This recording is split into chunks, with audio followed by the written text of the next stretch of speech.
Welcome to Inside the Studio, KFIZ at 100. Conversations with some of the station's biggest and brightest all-time personalities. I'm your host, Sean Kaiser. Today we learn the story of former agribusiness and sports director Jay Rudolph. He was raised on a dairy goat farm just east of Fond du Lac on Highway 23, which is where his love for animals started. As for the broadcasting bug, it also bit Jay at an early age because he enjoyed speech class and taking part in the forensics team. By the age of 12, I knew that I was going to go into some sort of media. My goal or ideal, I guess, was to be sportscaster on a TV station or maybe play-by-play for the Brewers or something like that. While attending Tyson Junior High, Jay did an internship at KFIZ, and a few years later, it led to a part-time job at the station. I started when I was 17, just board hopping for Brewer games and Packer games and things like that. Jay then went off to Madison to attend college at the University of Wisconsin,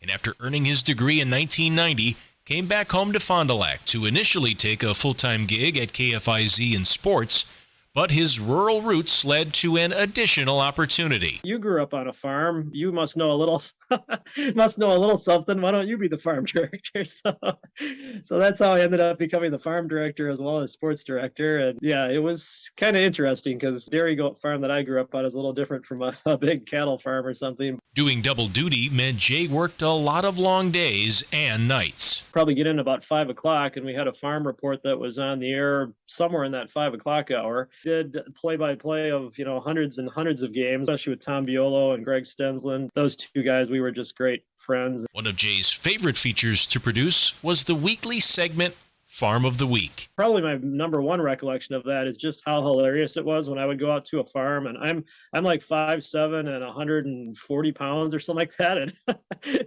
every single one of the farmers was just wide-eyed when they saw me for the first time. They were expecting, a big burly guy by my voice, I guess.